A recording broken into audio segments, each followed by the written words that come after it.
This is Grace Notes. I'm Alan Button, and our guests today are Mickey and Jackie Bailey. Mickey and Jackie are the founders of the Agape Village Foundation, which is an organization that has built and operated for a number of years now an orphanage in Zambia. And as I understand it, have a school that is just about completed or has been completed. Completed.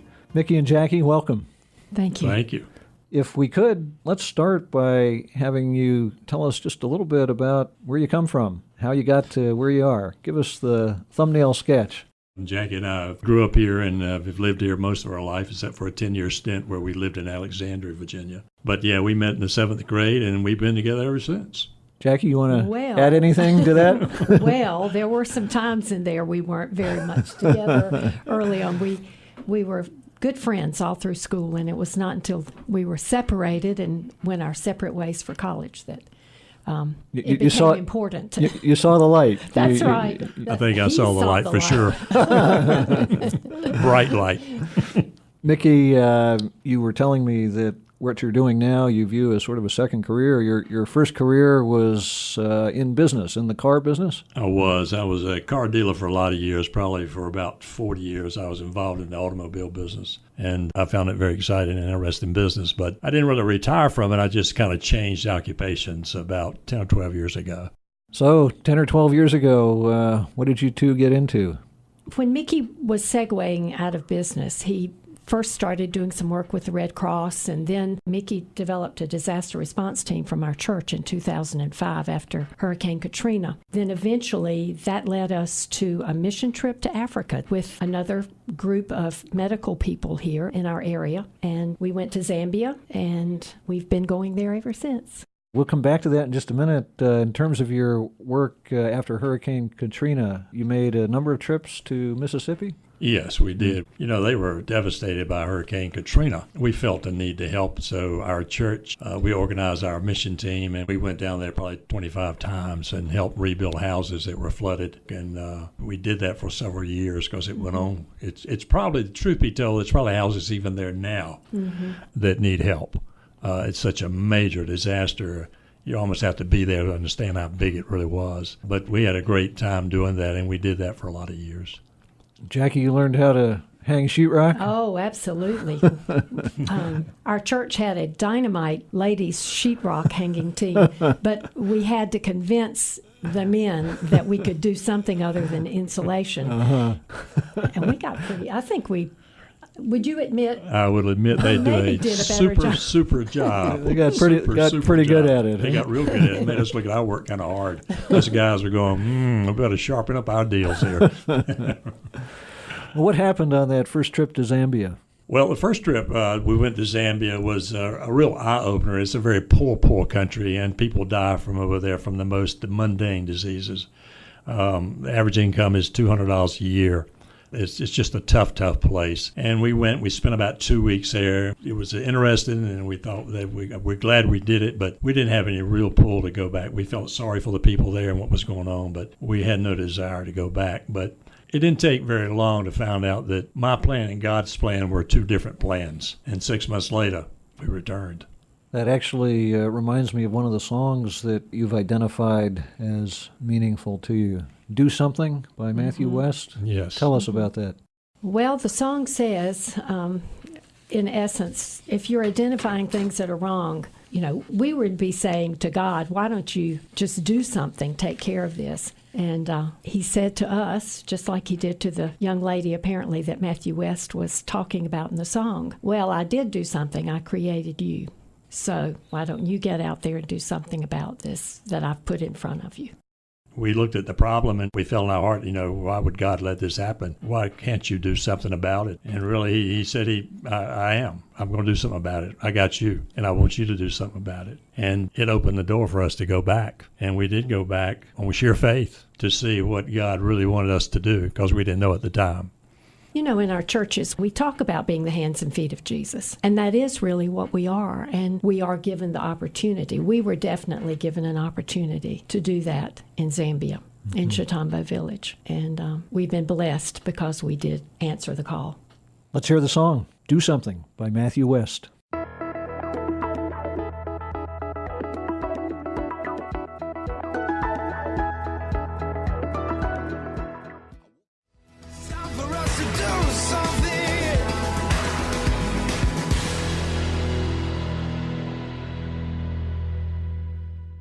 That was Do Something by Matthew West. If you're just joining us, our guests today are Jackie and Mickey Bailey. Jackie, before we went into that song, you mentioned Chitambo. That's the name of the village in which the orphanage is located? Yes. In terms of the needs that the two of you saw when you first went there, can you describe those for us? We were seeing lots and lots of children who were orphaned or abandoned. There's a lot of sickness in the country. I'm happy to announce things are a little better now thanks to the generosity of Americans and some of the AIDS drugs that have been pumped into this particular country. But Zambia had a terrible epidemic of AIDS. Right. I think it was about 15%. When we went there. Average life expectancy at the time we first went into Zambia in 2009 was 38 years, and someone born at that point. So you can just imagine how many children were orphaned. Yeah, we had there's a country of 15 million people and 1.5 million orphans. So 10% of the population was orphan children, and their parents died from things, as Jackie spoke of, AIDS, malaria, TB, pneumonia, hepatitis. Those are common killers in Zambia. What is the character of the school system and other government services in Zambia? Well, the school system is quite poor, actually. Out in the bush where we are and spend all of our time, the education level is very, very bad. Their grading system on a 100-point system, 40 and above is passing, 40 and below is failing. When you get to the university, it does move to 50, but it makes overall the quality of any education and teaching people not very good. So we found that the schools out in the bush especially are very poor. They do not have books or pencils or notebook paper. A lot of times the teachers don't show up at all. And sometimes if they do, they can be intoxicated, unfortunately. And that's why even at the orphanage today, even for several years, we've had tutors that work at the orphanage to help tutor these children because they get such a poor education at the school. When you say the bush, what does that mean? Rural, very, very rural Zambia, where people live in mud huts, thatched roofs, no electricity, no running water. The mom might spend her day with the children going to a stream to get water so that she can cook and bathe her children. And then the rest of the day she spends tending the little bit of soil that she has around her hut to grow food for the family. And they are basically subsistence farmers. They're not jobs. In fact, we employ more people at the orphanage than any other thing in the rural area where we are. Yeah, we grow about 20 acres of farmland that we have developed. And 75% of the food that the children consume, we grow there at the orphanage. But we're the largest producers of corn in that district as well that's not commercial. How did you get the land on which to build the orphanage and the school? Well, when we felt really called to go back to Zambia and see that we could help, we didn't really know how to do it. We didn't know where to get the land or the money, how to build it, where to build it. We just didn't have any of those answers at all. But consistent with the song we just heard, you figured you should do something. That's exactly right. We felt like we were called to do something. And so we just got on a plane, Jack and I did, and flew to Zambia and went to the last little village we were in. And when we got there, we thought, okay, we're here. And if God expects something, I'm sure he'll show us. The next person we met was the chief. In Zambia and a lot of countries in Africa, you have a lot of chiefs. They're kind of like mayors, and they have a lot of power. And we met with the chief, and he said, what brings you to Zambia? And we said, well, I think God brought us here. We're pretty sure of that. And he said, what for? And we said, well, we think to build an orphanage. And the chief said, if you build an orphanage, I'll give you the land. And he did. And we knew right off that was a good sign. He gave 148 acres. We did not know at the time he gave the land. You know, we were thinking just enough for the footprint of the orphanage. And that's why we're able to farm. And we have a garden and an orchard. We have 17 people that work at the orphanage, and many of them are involved in the farming and the gardening. But that's all because our chief was so generous. Chief Muchinka.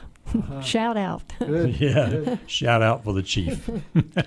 Jackie, you and Mickey have identified another song, Voice of Truth by Casting Crowns. What is it that's special about that song? Well, One of the things for me is he talks about getting out of your comfort zone. And when you do, you can see the miracles of God. And that's been very meaningful to us on this journey that we've been experiencing in Zambia. It speaks to me 100% about faith, about have faith enough to answer the call that you felt like you've been called to do. The song actually makes reference to the biblical accounts of Peter walking on water and David and Goliath. You can relate to those accounts? I think we do. I'm pretty sure we do. Like I say, it was all done on faith. It's still done on faith, and we've seen a lot of miracles. You've seen giants come down and so on. And we've also, I have personally realized that if you take your eyes off of the one who has sent you there and who has the job for you to do, you do run the risk of sinking into the water. But no, we've seen just amazing things happen. And quite like a lot of other people that we've talked with who've served in countries such as Zambia, I think God does really show off, because you get there and you realize that you cannot do it. There's no way that you can do it on your own. This can't be of your own doing. I've said before, Mickey and I are not that smart. He really is that smart. But I think, we get there and you don't have all of the things that we have available to us, say for construction. We've got Lowe's and we've got Home Depot, and when we need things, we can run out and get them. We had to make our own brick in Zambia to build the orphanage. It really does put you in a place that you have to depend on God or you're not going to get it done. Let's hear the song, Voice of Truth by Casting Crowns.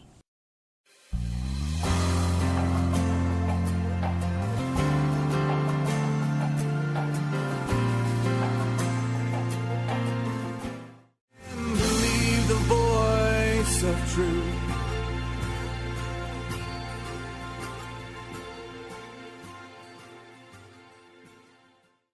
That was Voice of Truth by Casting Crowns.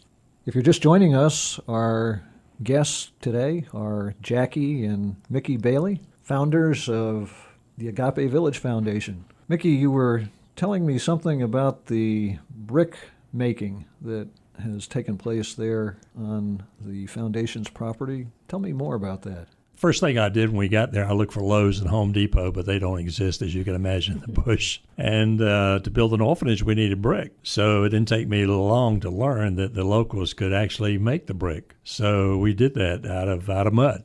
And you build a wooden mold, and you fill it full of mud, and you place it on the ground. You let it dry for about 2 days. And then you build a big kiln out of those dried brick, and you fire it with trees that you cut down, and you bake it like a great big huge loaf of bread for about a day. And then when it cools down, you have Zambian brick. And not quite as good as our brick, but brick that works well. And we made 165,000 brick to build the schools that the locals there built. Wow, that's amazing.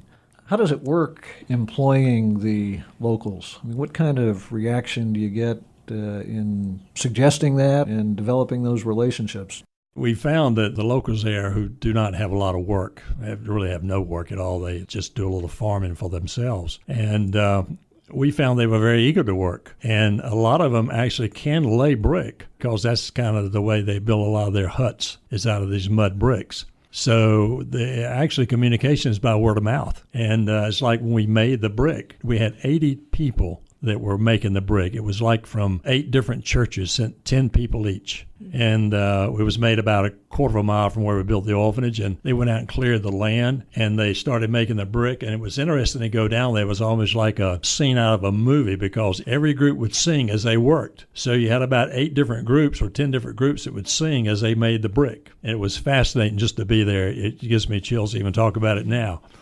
But the people there, they don't have work, so they're very eager to work. And part of our plan was, when we went, was we wanted to help the village as well. We just didn't want to go build an orphanage and have a nice place where kids could come. We wanted to help the village as well. And we felt by having them to work there and to help build it, it would help them as well. The entire orphanage was built by the locals, with some guidance, of course. They helped with the stone. They broke it up by hand, 20 tons of it. And the brick, they did it all with a lot of God's help. And it's fascinating, Alan, to be down there because they would come on site to work and they bring a pot and a bag of mealie meal, and they have a green that they like to eat called rape, and they would have some tomatoes. And so each team had their own spots where they had cooking going on while they worked. But even to this day, we have a small farm there on premise. When we plant the crop, it's all done by hand. So we'll hire 25 village people to plant, and they work several days. And when we harvest, we'll hire 25 village people to harvest the crop as well. But they love to work, and I wish we could give them more work. You know, as you're well aware, racial issues are a significant challenge here in our country. How can you speak to that based on your experience in Zambia? Have you run into challenges that are grounded in racial differences? Of course, we are referred to as Mzungus, and they laugh about it, the children particularly. And when we first started And going... that's a term that they use to describe the white people. It just means white people. Uh-huh.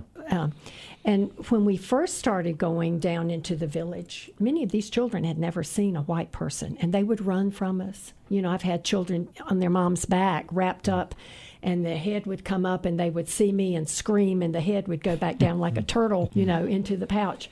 But, you know, we're very well accepted by the adults, and the children now, you know, there's no problem. They're accustomed to us. The only thing that I have ever felt is that they know we're Americans, and they think that all Americans are rich. So it's not so much a racial thing as it is a cultural thing. A cultural thing, exactly. Yeah, I don't know that we've ever felt uncomfortable anywhere we've been in Zambia, and we've been in some tough areas in Zambia, especially downtown in Lusaka. Oh, yeah. But everybody has always been gracious and kind to us, and we don't see any problem race-wise with ourselves. I think they do there in Zambia have some tribe issues where one tribe will not communicate well with another tribe, and I think there's like 70-some tribes in Zambia, and I think they have their own internal problems. I don't think they're major, but I think they are there and exist. They all have individual dialects. There are 72 tribes and 72 dialects in this one small country. You've identified another song for us, When You Believe, by the Celtic Women. Tell us about that song. When you believe that you're going to see God act in miraculous ways, you do see him act. And Mickey and I have really seen God show off in Africa. Our motto has always been from day one, we expect a miracle. And we have seen many, many, many miracles. And this song reflects that as well. If any of our listeners would like additional information about the foundation, how can they get that information? We have a website. It's called agapevillagefoundation.org. On the website, there's a link to our blog, but we will be going soon back to Africa, and we're taking a young woman along with us who is very tech savvy, and she's going to be blogging every day. So we'd like for your listeners to be sure to check out what Jenny White has to say on the website. Well, Mickey and Jackie, it's been a real treat to have you here today. Thank you for joining us. Thank you. Thank you, Alan. Let's hear the song, When You Believe, by the Celtic Women.